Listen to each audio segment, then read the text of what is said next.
Hello everyone, and welcome back to my channel. I'd love it if you could leave a comment letting me know where you're listening from around the world. Also, don't forget to like and subscribe if you're enjoying this video. Story 1.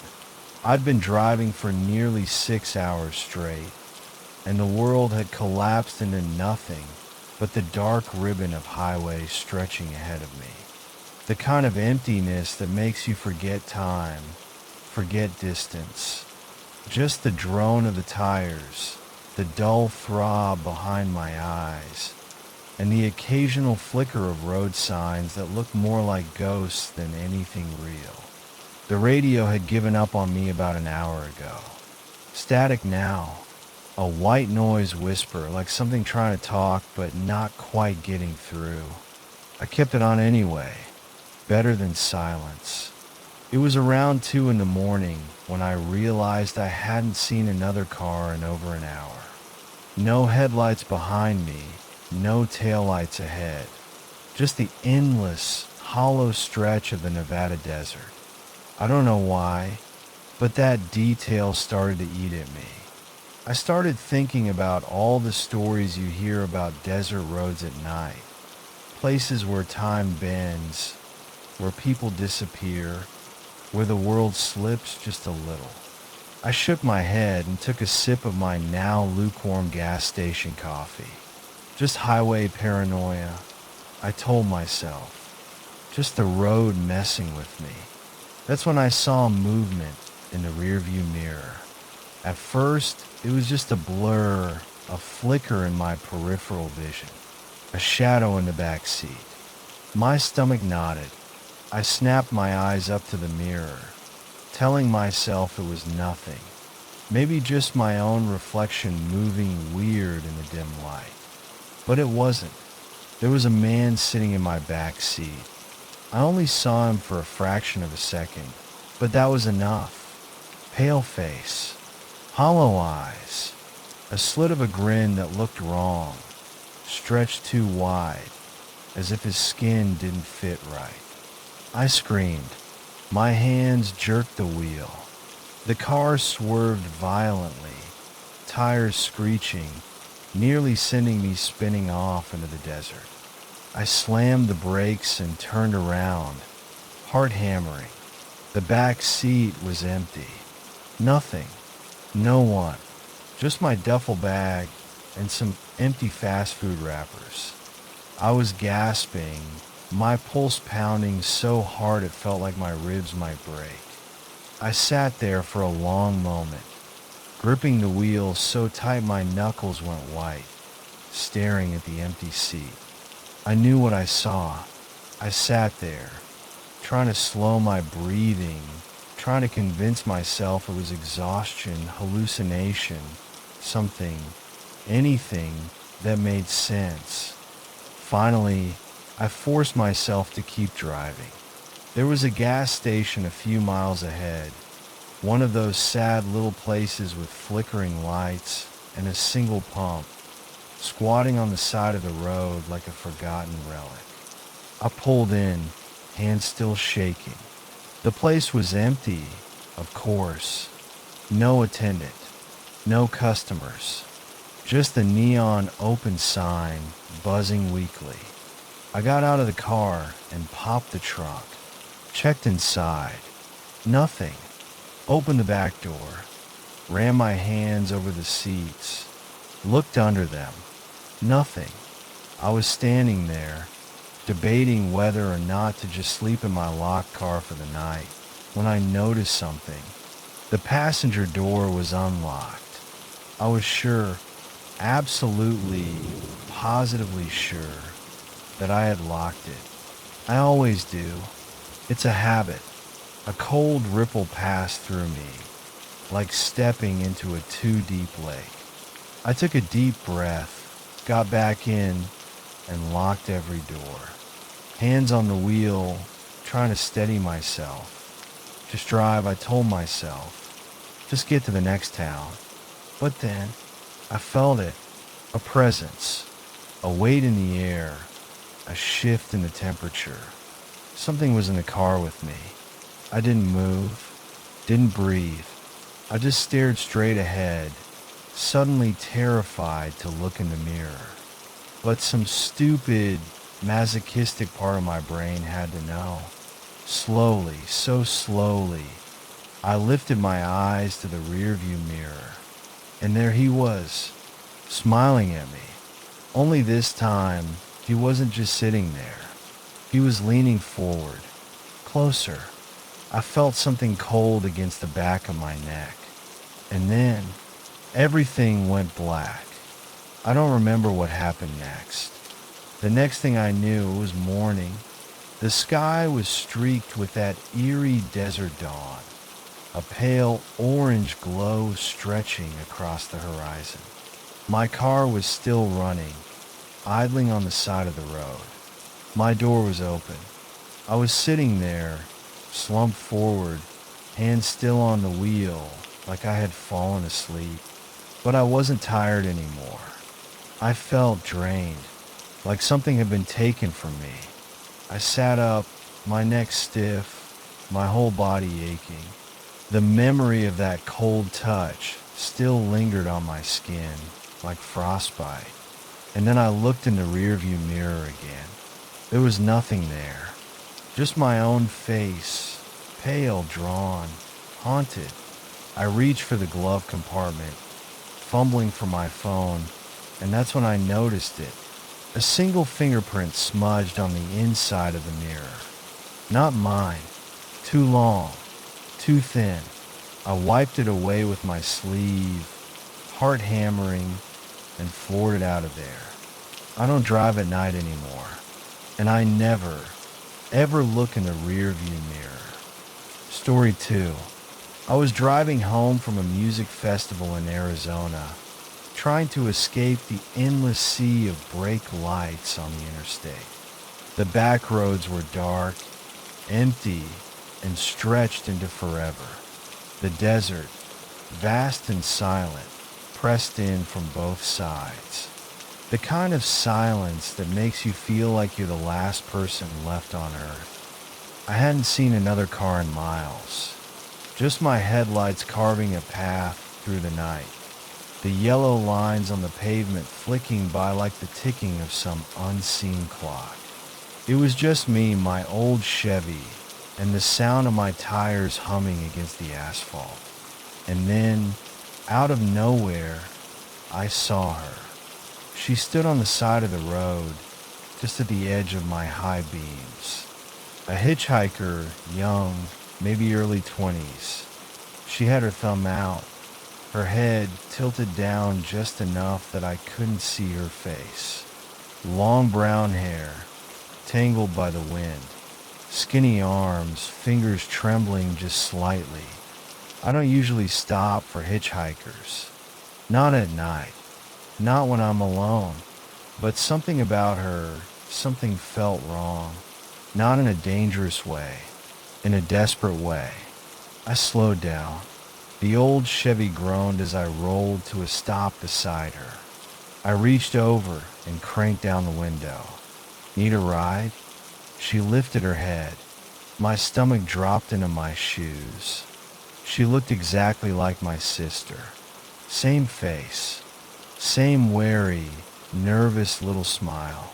Same damn freckle just under her left eye. It was impossible. My sister, Emily, was in Oregon, 500 miles away. There was no way she was standing on this empty stretch of road in the middle of the Arizona desert. I just sat there, my hands locked on the wheel. She didn't say anything, just stared at me with Emily's eyes. My throat felt tight. Sorry, I can't. I don't even remember putting my foot on the gas. The car lurched forward, and I floored it, speeding away so fast my tires kicked up a cloud of dust. I didn't look back. I refused to look back. That should have been the end of it. It wasn't. 20 minutes later, I saw her again. Same spot, same pose, same haunting resemblance. I hit the brakes so hard my tires screeched against the road. My hands shook as I gripped the wheel, my knuckles turning white. I was losing my mind. It wasn't possible.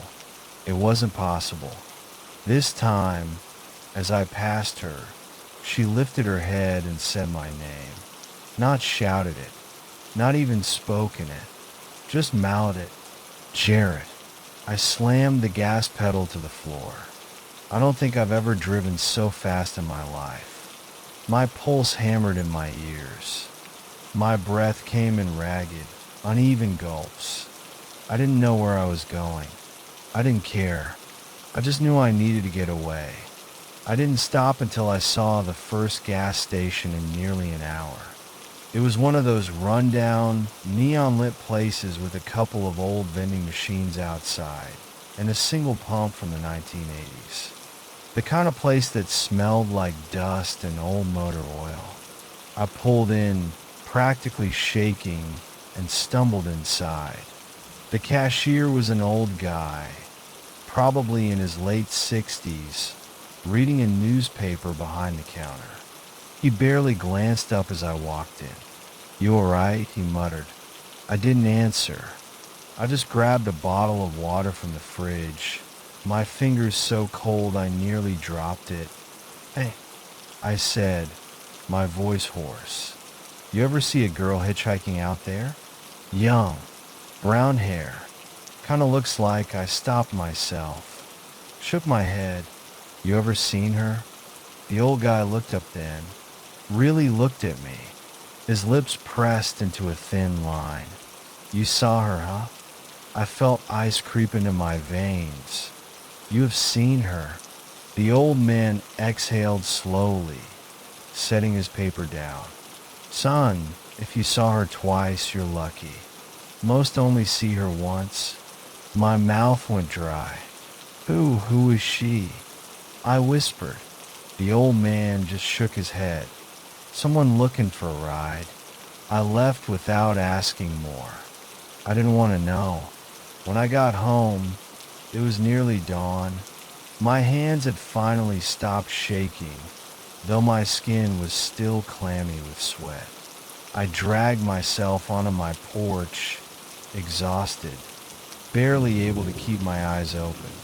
And then I saw it, a single dusty footprint, right there, in front of my door. I stared at it, my breath caught in my throat. It was small, a woman's footprint.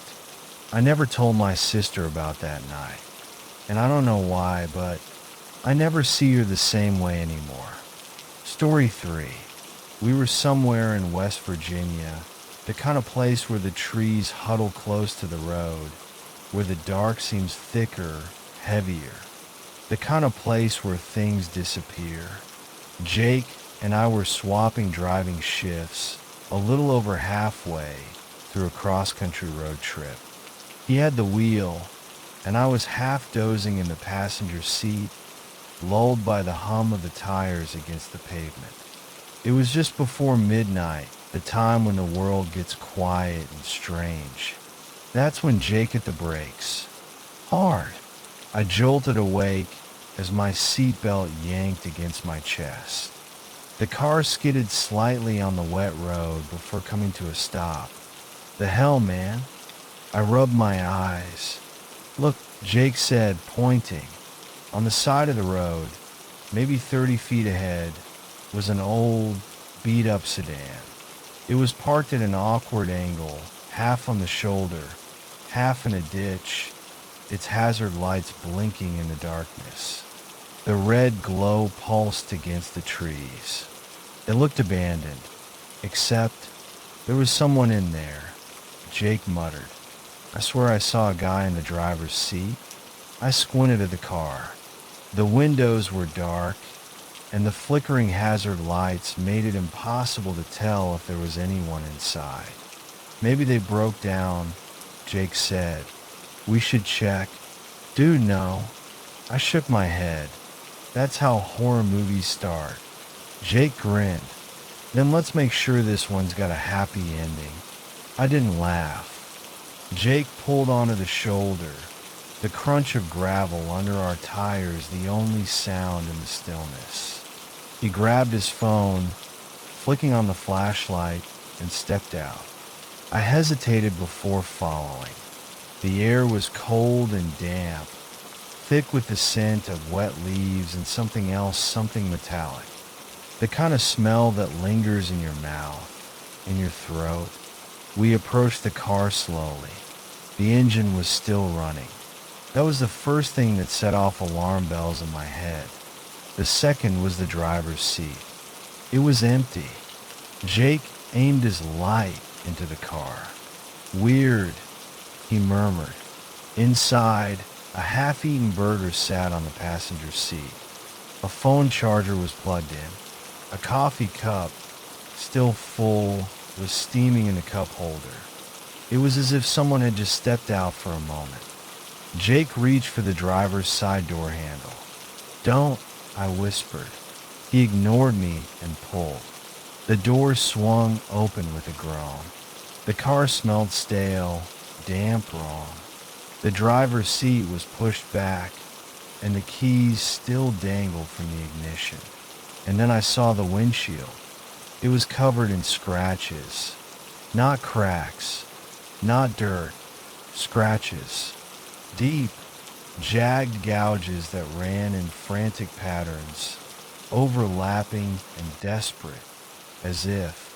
Jake inhaled sharply. "Dude, it's like someone was trying to claw their way out." Something cold ran down my spine. "Let's go," I said. Jake hesitated. He was still looking at the scratches, his brow furrowed. Then his light flickered over the rearview mirror. That's when he froze. I turned my head just in time to see it. The reflection. There was someone sitting in the back seat. A man, or what used to be one.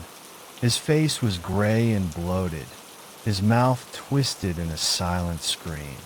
His hands were pressed against the glass, fingers curled, skin torn where the nails had peeled back.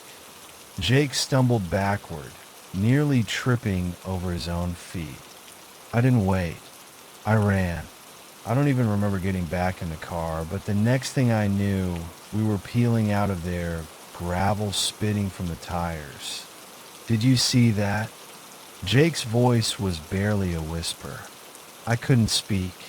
I was gripping the wheels so hard my knuckles were white. The headlights carved through the darkness, illuminating nothing but endless road. Then, just as we rounded a curve, a figure, standing on the side of the road, half hidden by the trees, watching us. My stomach dropped. It was the man from the back seat, standing still, head tilted at an unnatural angle, his mouth still frozen in that awful, soundless scream. And as we sped past, I swear I saw his hand lift, as if waving goodbye. We didn't stop again that night, didn't speak. We drove until the sun came up, until we were 2 states away. Jake won't talk about it now. If I bring it up, he just shakes his head and changes the subject. I wish I could forget, but sometimes when I'm driving alone at night, I check my rearview mirror, and every once in a while, I think I see something sitting in my back seat, waiting